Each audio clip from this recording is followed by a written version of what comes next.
Lo vamos a tocar en profundidad mañana en la mañana, que se relaciona con Israel. Pero vamos a leer rápidamente la palabra del Señor para luego entrar en detalles. En Mateo capítulo 24, del versículo 1 al versículo 3. Mateo 24, 1 al 3. Más bien, si podríamos, Pastor Marcos, más bien apagar esta luz y pueden dejar las luces de allí del templo encendida, porque desde el templo se prende. Aquí es donde se necesita. Ahí está perfecto, ahí estamos perfectos. Así, ¿listo? Vamos a leer la palabra del Señor en el nombre del Padre, del Hijo y del Espíritu Santo.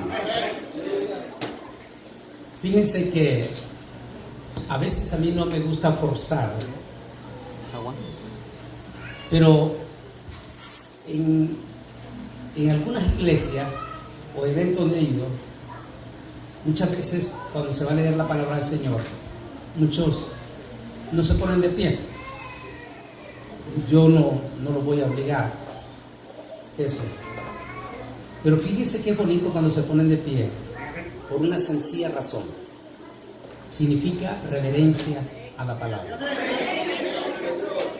Y cada vez que uno va a un evento político y va a entrar el anfitrión, el candidato o el presidente, todo el mundo se pone de pie,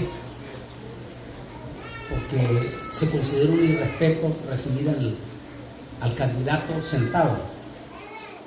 Yo creo que cuando vamos a leer la palabra de alguien mucho mayor que cualquier, incluyendo el presidente de los Estados Unidos, vamos a leer la palabra del Rey de Reyes, Señor de los Señores, el Todopoderoso, Cristo Jesús.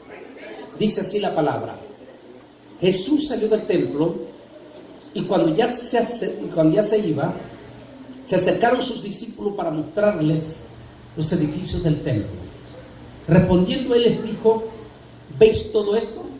De cierto os digo que no quedará aquí piedra sobre piedra que no sea derribada. Y estando él sentado en el monte de los Olivos, los discípulos se acercaron aparte diciendo: dinos, ¿cuándo serán estas cosas? La primera pregunta. La segunda: ¿cuál será la señal de tu venida? Una señal. Y tercera: ¿y cuáles serán las señales del fin? Aquí se pone siglo, se podría traducir como el fin del mundo, que se traduce más adelante. Vamos a orar. Amantísimo Dios y Padre Celestial, estamos ante el gran trono de tu presencia para darte las infinitas gracias, Señor, por esta santa y bendita palabra que hemos leído para la honra y la gloria de tu Hijo amado Jesucristo.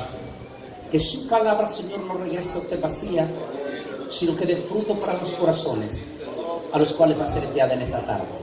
En el nombre de Jesús te lo pedimos, Señor. Amén y amén. Amén. Pueden sentarse. Esto que están viendo ustedes aquí era Jerusalén, y esta era la entrada principal del templo sagrado, el templo de Salomón y de Herodes, que fue el segundo templo. Esta callecita se conocía como la calle del Cedrón, y esta puerta es una de las 7 puertas por las cuales se podía entrar a Jerusalén para ir a adorar al Señor al monte del templo. Esta era la 8ª puerta, más bien, esta era la 8ª puerta. En todas las otras 7 se podía entrar libremente, es decir, judíos y gentiles podían entrar por todas las otras 7 puertas, pero en esta puerta no podían entrar cualquier judío y mucho menos un gentil. Un gentil no podía entrar en esa puerta. Por esta puerta solo podían entrar los sacerdotes, levitas, sacerdotes, nada más, en esa puerta. Como Jesús era considerado maestro en aquel momento, a él sí se le permitía entrar. Y él entró aquí en lo que se conoce como, lo que nosotros conocemos hoy en día como el domingo de Ramos. Él entró ese día, o el día de Ramos, digamos. Ese día él entró montado en un pollino. Y pasó todo este camino del Valle del Cedrón, que es bajando del Monte de los Olivos, hasta llegar a la puerta, a la entrada de la puerta. Allí en la entrada de la puerta, él ya no podía entrar montado en el pollino adentro, porque esa puerta es considerada una puerta santa. Por eso es que no podía entrar ni siquiera un gentil. Una vez que él llega hasta el frente y los sacerdotes, los encopetados, están aquí arriba, escuchando la consigna de la multitud que le decían consignas mesiánicas. En ese momento, los sacerdotes, los líderes, consideran que esa multitud está blasfemando, porque esas palabras que ellos estaban diciendo solo se le podían decir al Mesías. Y como ellos no pudieron descubrir que Jesús era el Mesías, ellos consideraron que estos judíos estaban blasfemando. Entonces ellos le dijeron a Jesús que callara esa multitud porque estaba blasfemando, según ellos. Pero Jesús les responde y les dice: si esa multitud calla, entonces las piedras tendrán que hablar. Después de decir esas palabras, el Señor Jesús llora frente a esta puerta, llora frente a esa puerta, y dice una palabra profética: oh Jerusalén, si al menos supiese tu día quién es el que te está visitando. Pero como no pudiste detectar ese momento, ahora tus hijos que están dentro de ti van a ser estrechados por ejércitos extranjeros. Matarán a tus mujeres, a tus hijos, por todo lado. Y no quedará sobre ti, sobre el templo, piedra sobre piedra, que no sea destruido. Después de llorar por Jerusalén, entra por esa puerta, muy popular en la Biblia. Se le conoce con varios nombres: la puerta del oriente, o sea, la puerta del este, el pórtico de Salomón, y entre los evangélicos, la puerta hermosa. Esos son los nombres que se le conocen. Después de entrar por esa puerta, Jesús entró hasta el monte del templo. Este lugar que usted está viendo es exactamente aquí donde estuvo el primero y el segundo templo. Hoy en día, este lugar sagrado está ocupado por esta mezquita, que para los judíos se considera como la gran abominación.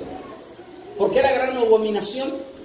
Porque la religión musulmana no adora al Dios de la Biblia, sino que adora a un Dios que se llama Alá, y que en la terminología significa el Dios del suicidio o el Dios de la muerte. Por lo tanto, no es el Dios de la Biblia. Entonces, imagínense entonces la gran abominación que está ahí. Así se le considera. Desde el año 720 después de Cristo se construyó esta mezquita. Hasta este lugar estaba el primero y el segundo templo, o en la época que Jesús llegó. Y allí en ese lugar Jesús se enfrentó con los líderes religiosos de Jerusalén, los que manejaban la liturgia del pueblo judío. Eran dos movimientos populares. De esos dos movimientos se desprendió una multitud de movimientos sectarios, pero todos esos movimientos sectarios tenían dos líneas: o venían de una de la línea, o venían de la otra. Uno de esos grupos, que son con los que él se enfrentó ese primer día, se le conocía como los saduceos. Los saduceos era el grupo religioso que manejaba todo lo que es el sistema administrativo del templo. Ellos eran los encargados de vender los animalitos para la ofrenda.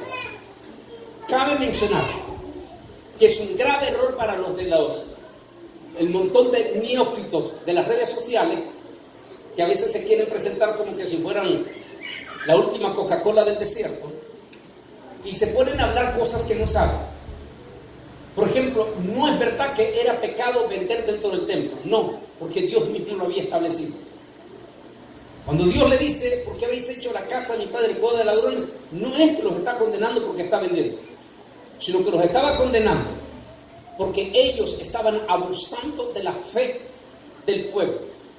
Esos corderitos que ellos deberían de venderlo en una forma accesible al pueblo, ellos lo vendían 20 veces más caro que lo que el cordero costaba. Es decir, ellos estaban explotando la fe del pueblo de Dios usando a Dios. Esas palomitas que Dios dio permiso que se vendieran ahí, que era la ofrenda más humilde para el judío que era bastante pobre y no podía ofrecer un cordero. Entonces la ofrenda más para la persona más humilde era una palomita, para que se dé cuenta usted que la familia de Jesús era muy humilde, María y José. ¿Recuerdan ustedes que la ofrenda que ellos ofrecieron fue 2 pichoncitos? Era la ofrenda más humilde. El problema es que esas palomitas o pichoncitos, ellos, los saduceos, lo vendían 7 o 10 veces más caro que como se podía comprar afuera. El problema es que afuera no se podía comprar porque no eran dedicados. Solo se tenían que comprar dentro del templo porque ya estaban supuestamente dedicados. Entonces, eso es lo que había hecho un negocio redondo. Por el otro lado, llegaban miles de judíos que vivían en el extranjero a la fiesta de la Pascua. Y recuerde que en la fiesta de la Pascua se pagaba, antes de entrar a la fiesta de la Pascua, se pagaba las deudas que se tenían espirituales con ofrendas. Entonces, llegaban judíos de todo el mundo en aquel entonces, o sea, judíos de Arabia Saudita, de Irán, de Jordania, de Grecia, de Italia, de España, porque había una comunidad judía en España. Y cuando llegaban ahí al templo, ellos no podían comprar un cordero con su moneda extranjera, porque esa moneda no era aceptable delante de Dios. Entonces tenían que usar la casa de cambio. Ahí estaban las famosas casas de cambio dentro del templo. Y allí los cambistas se aprovechaban de la fe de estos judíos. Para que tengan idea, si usted llevaba $1,000, a la hora de cambiarlo ahí se le convertían en $500. De un solo golpe le bajaban $500. Entonces, aquel lugar que era supuestamente accesible para que el pueblo pudiese comprar sus ofrendas, se había vuelto toda una manipulación financiera. Se da cuenta que no es que era pecado vender.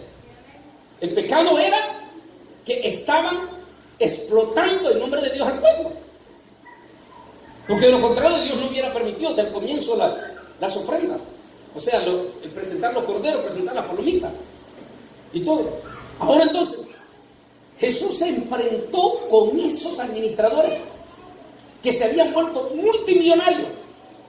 Los saduceos, tan multimillonarios los tipos, que hasta tenían sus propios guardaespaldas y no se dejaban tocar del pueblo judío.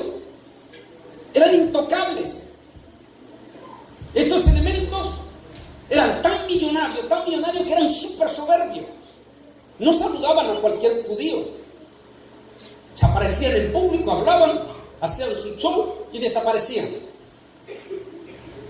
Estos elementos no solamente se habían vuelto soberbios, sino que también hasta tergiversaban las Sagradas Escrituras. Los saduceos, hasta el punto que hasta negaban la veracidad de muchos pasajes de la Biblia. Por ejemplo, el caso de la eternidad. Ellos no creían en la eternidad después de la muerte.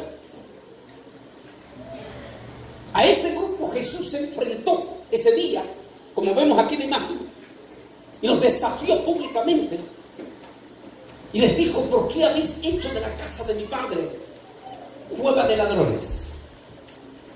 Y tumbó las mesas de ellos, tumbó todas las jaulitas de las palomitas. Y algunos dicen que hubo un momento en que Jesús, en los diferentes casos en que él mostró su deidad como Dios. Una de ellas fue ahí. ¿Sabe por qué? Porque imagínese usted un Cash Luna, un Guillermo Maldonado con todos sus guardaespaldas, y que él tira todas esas mesas y que estos gorilas se quedaran paralizados, no pudieron reaccionar, porque uno más poderoso estaba en ese momento actuando. Jesús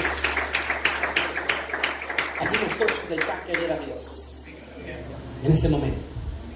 Después de desafiarlo públicamente ante una multitud de judíos,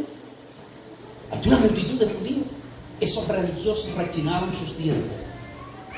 Y si usted ve múltiples de pasajes en Lucas, en Marcos, en Mateo, dice que esa misma tarde, esa gente, esa misma tarde, esos encopetados religiosos se reunieron esa misma tarde para ver cómo se deshacían de Jesús. Porque para ellos Jesús era una amenaza para su poder de influencia y para sus finanzas. Pero tenían un problema. Sabían ellos que Jesús gozaba de popularidad ante el pueblo. Y había otro problema.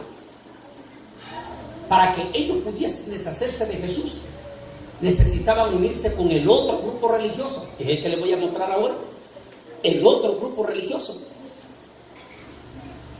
Ese grupo religioso se conocía como los fariseos. ¿Quiénes eran los fariseos? Era el extremo de los saduceos.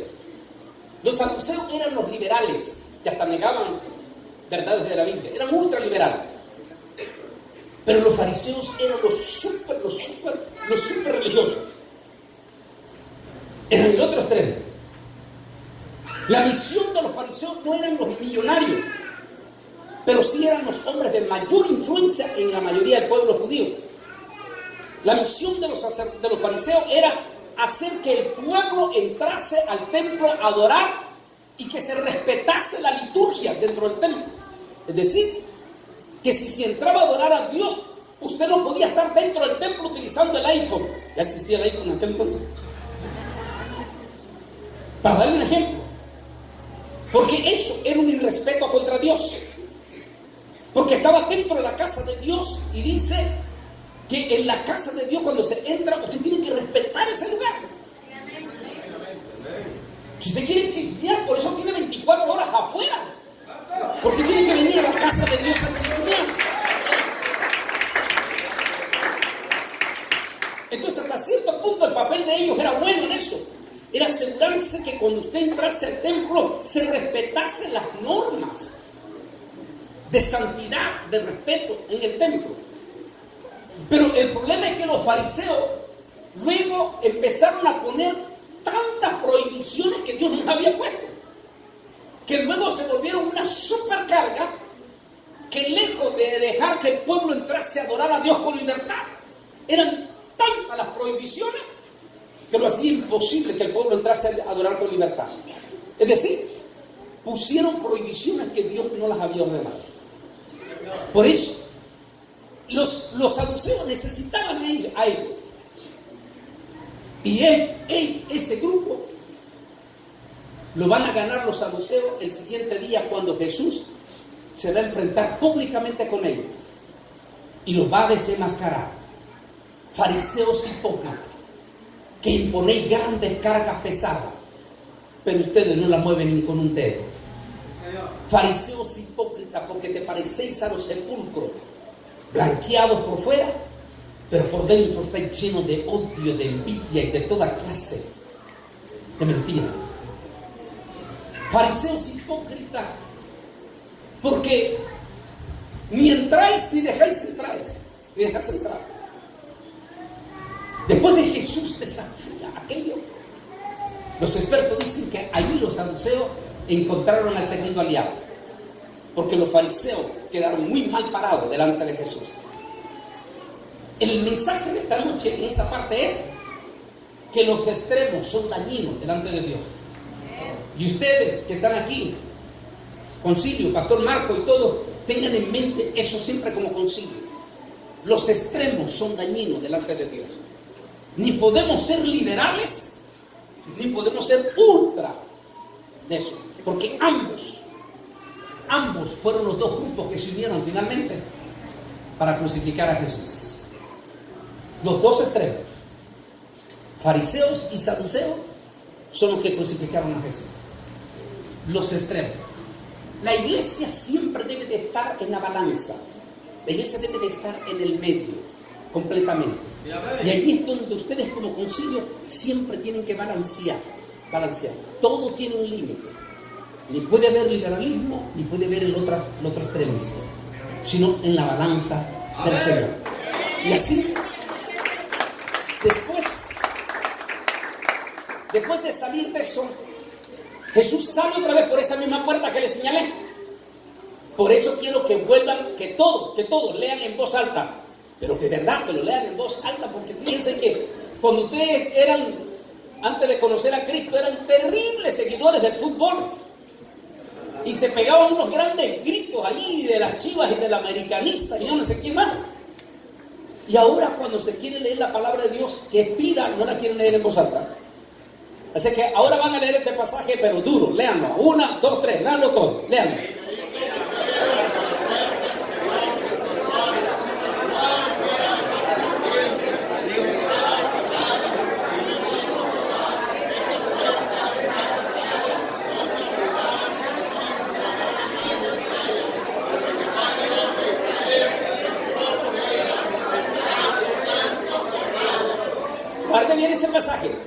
Guarde bien ese pasaje por la siguiente que le voy a mostrar. Esta es la misma puerta que yo le mencioné, que le presenté al mismo tiempo. Esta puerta se cerró en el año 70 después de Cristo, cuando el emperador Tito entró con las tropas romanas y después de destruir el templo, dice una leyenda que está escrita que Tito, ¿sabían ustedes que el templo estaba construido con marquetas? No sé qué quiere decir marquetas, o sea, ladrillos grandes, gigantes, que pesaban 1 tonelada. Y dicen que cuando Tito entró, para evitar que los judíos tratasen de reconstruir el templo, tomó la decisión de pulverizar, oiga bien, pulverizar esas gigantescas marquetas. Ya se pasó allá. ¿Qué pasó? ¿Se me está adelantando o qué? Para pulverizar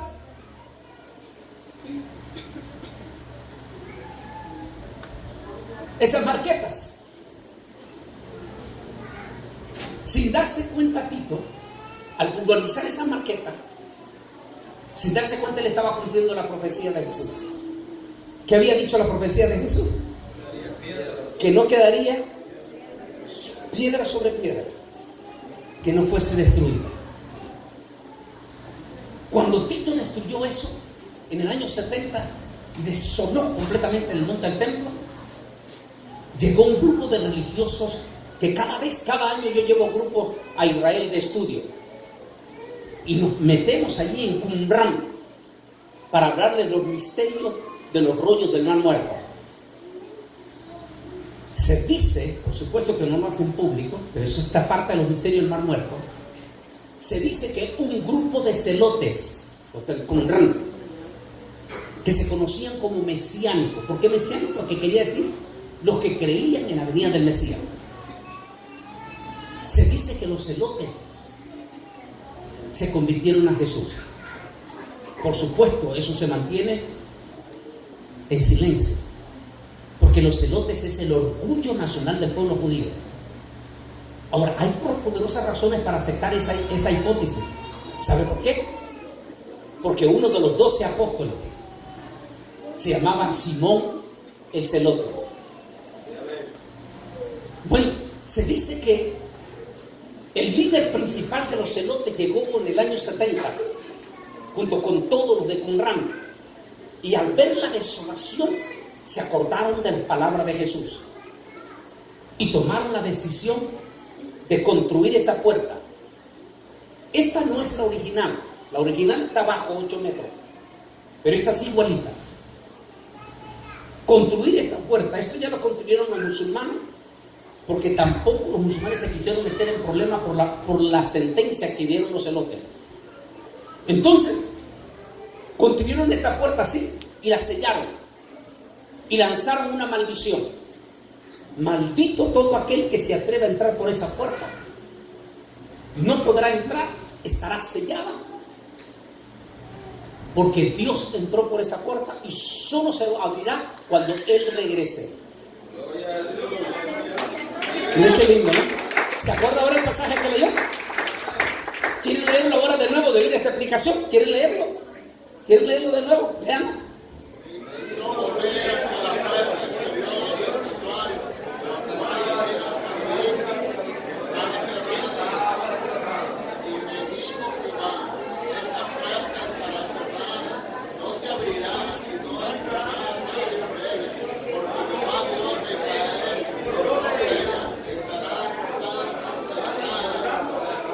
Ahora, ¿sabían ustedes que el propio Discovery, que tiene un documental, dice que el personaje más famoso, relevante, el último personaje relevante, famoso que pasó por esa puerta, se llamó Jesús de Nazaret? Desde entonces nadie más famoso entró por esa puerta. Entonces, ¿quién es Jesús? ¿Quién es Jesús? ¿Sabe por qué digo esto? Porque lastimosamente, entre mañana y pasado vamos a dar enseñanza. Lastimosamente, multitudes de evangélicos están siendo trizas por las redes sociales. Están escuchando a una multitud de supuestos predicadores en las redes sociales, algunas veces reales y perfectos demonios. Pablo lo dijo, y muchos se caerán escuchando a espíritus engañadores, a doctrinas de demonios, por hipócritas que se vestirán de supuestos defensores. Lo peor de todo es que el pueblo evangélico hasta ha perdido la noción de pedir ayuda del espíritu de discernimiento. Y escuchan a tipo por ejemplo, hay ciertos elementos, un elemento allá de Centroamérica, de Honduras, que el tipo dice cosas horribles, pero palabras vulgares, y los propios evangélicos poniéndole like, cuando la Biblia dice que ninguna palabra áspera, obsceso, vulgar salga de vuestros labios, porque eso significa que el Espíritu Santo no está ahí. Entonces, si el Espíritu Santo, ese tipo está hablando cosas horribles, blasfemando, diciendo cosas vulgares, o difamando, o calumniando, entonces, si el Espíritu Santo no está en ese elemento, entonces ¿quién está? Entonces, ¿a quién usted está escuchando? Pero usted no quiere leer esa palabra de Timoteo. Muchos se caerán del fundamento escuchando a espíritus engañadores y a doctrinas de demonios. Y estos demonios están hablando cosas horrores, como por ejemplo, a diestra y siniestra está 100% probado. 100% probado. Desde el año 2011 que comenzó el ataque infernal en las redes sociales, el 50%, cuidado más, de la iglesia evangélica dejó de diezmar. Y eso lo saben ustedes, los pastores. La iglesia ha dejado de diezmar.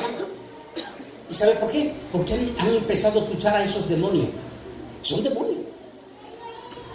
Ustedes no saben, mañana voy a hablar las repercusiones que trae detrás de esto cuando ustedes dejan de diezmar. Y mire la condición, mire su familia, mire su casa cómo está. Y aunque mañana voy a darlo en profundidad en la enseñanza, porque usted le pone más atención a esos demonios. Que Dios me de la vida de Moisés, que esto, que por aquí y que por allá. Pero usted sabe quién es el que está hablando. ¿Sabe usted quién es el que está hablando? ¿Lo conoce usted? ¿Sabe usted si por lo menos sabe que ese tipo es cristiano? Por supuesto que usted no lo conoce porque él está bajo una telaraña, porque eso es lo que significa redes sociales, telaraña. ¿Por qué cree que el hombre araña siempre? Ahí está un cachito rápido, ellos se identifica, ¿Por qué cree que el hombre araña siempre aparece con la... Nadie sabe quién es el hombre araña. Pero ante el mundo el hombre araña aparece como un ¿qué? Como un héroe, como un defensor. Pero ¿quién está detrás de esa máscara?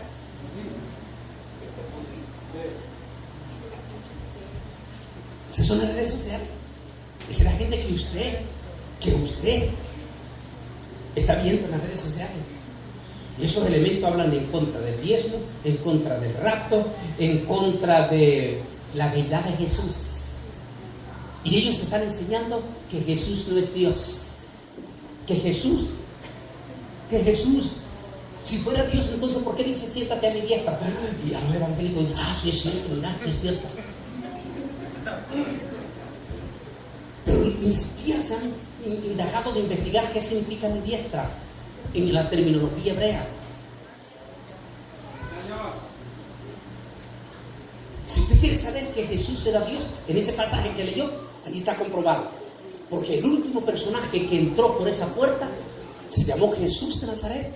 Y desde entonces la puerta está sellada y nadie puede entrar por esa puerta, tal como lo dijo Ezequiel. Y dijo, y vi, y la puerta estaba cerrada. Y dijo Jehová, estará cerrada porque yo, Jehová, entré por esa puerta. Es Jesús. Después que Jesús sale por esa puerta, sube el Monte de los Olivos. Esta es otra imagen. Sube aquí, en esta parte, el Monte de los Olivos. Y aquí, desde esta parte, donde estoy, aquí, de esa parte más o menos se cree que allí es cuando Él se detiene. Y allí es cuando Él comienza a llorar por Jerusalén. El segundo llanto por Jerusalén. Jerusalén, Jerusalén, que matas y apedreas a los que te son enviados. ¿Cuántas veces quise juntar a tus hijos como la gallina junta a sus pollitos debajo de su ala? Mas no quisiste. Ahora tu casa será dejada vacía. Y desde ahora no me volveréis a ver hasta aquel día en que digáis bendito el que viene en el nombre del Señor. Desde aquel encuentro el pueblo de Israel se regó por todo el mundo. El monte del templo quedó desolado, Jerusalén quedó destruida. Desde ese momento, por casi 2000 años, Israel va a estar, la tierra de Israel va a ser tierra de nadie, va a quedar abandonado. Es allí donde Él da esta profecía. Y Jerusalén estará vacía y la tierra de Israel estará vacía solo hasta que el tiempo del fin se haya acercado. La primera señal se cumplió cuando Él le dijeron, ¿cuándo será esta cosa? La destrucción del templo. Jesús le dijo, cuando ustedes vean a los ejércitos rodeando, sepan que esa profecía se cumplió.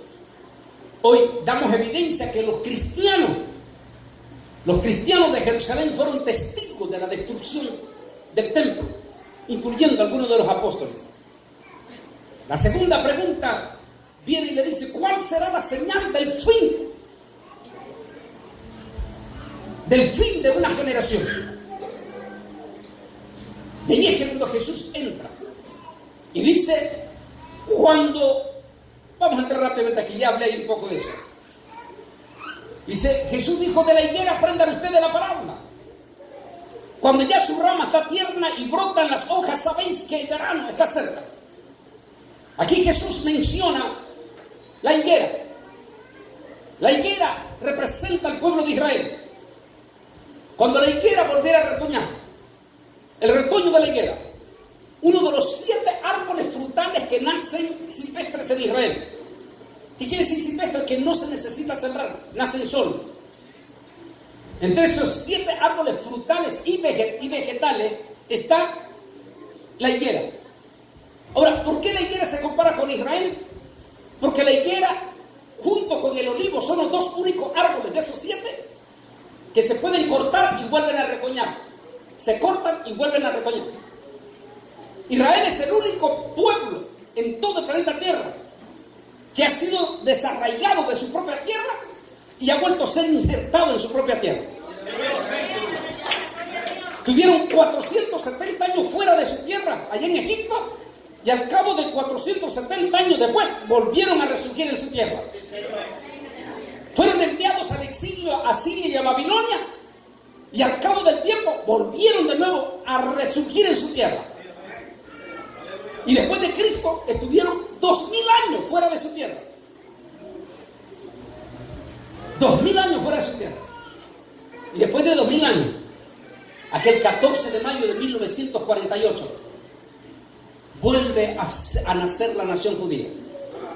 Y con ese 14 de mayo de 1948, con ello comenzó el fin de una generación. Y eso lo vamos a ver a través de todo en este momento. El fin de una generación. Desde su retorno a su tierra, desde su restauración como nación, cuando ellos regresaron hace 70 años, el 70% de la tierra de Israel era muerta. Era desierto. No solamente era desierto, su tierra es todavía 7 veces más salada que las aguas de los océanos del mar.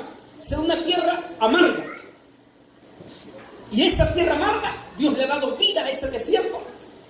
Y hoy Israel produce el 93% de todo lo que consume Israel, lo produce en su propia tierra. En otra palabra, en su totalidad. Ahí se producen los más deliciosos melones, sandía, los más deliciosos aguacates, que por cierto le dieron ese regalo a los mexicanos y que ahora es la joya de los mexicanos, porque no es de México ese aguacate, es de Israel. Hicieron ese aguacate único ellos, aguacate pequeño, único, con ese sabor increíble. Y bendijeron al resto de las naciones como México. Las sandías sin semilla, ese melón dulce, los tomates, los pequeñitos, los chiquititos. Y de ahí el país floreció y creció, llegó a ser un país extraordinario en solo 70 años. El país más desarrollado, más civilizado del Medio Oriente. El país más tecnológico de los últimos 70 años. Los países latinoamericanos y el resto de Europa y el mundo, incluyendo Estados Unidos, deberían de estar agradecidos con Israel, porque Dios nos ha bendecido a través de esa bendita nación. Porque a través de esa nación hoy somos bendecidos, porque cada vez que usted utiliza un teléfono celular se debe a una investigación judía. Cada vez que usted tiene una computadora portátil es el invento de un judío. Cada vez que usted se mete a un tubo para ver si su niño va a ser varón o mujercita, o si tiene un problema con una vértebra, eso es un invento de un judío. Cada vez que entra en las redes sociales es el invento de 4 jóvenes judíos. Es decir, Dios nos ha bendecido a través de esa nación, porque la palabra del profeta decía: y sucederá que cuando estéis fuera seréis objeto de maldición. ¿Por qué objeto de maldición? Porque cuando ellos andaban deambulando entre todas las naciones, todo el mundo quiso juzgarlos, todo el mundo quiso castigarlos, y pusieron mano. Y el problema es que el que pone mano sobre un judío es maldito. Yo hice un seminario ahorita en Centroamérica. A ver, dígame, pastores que están aquí, díganme, y los hermanos que están aquí, ¿a usted le gustaría que el vecino del frente le castigue a su hijo?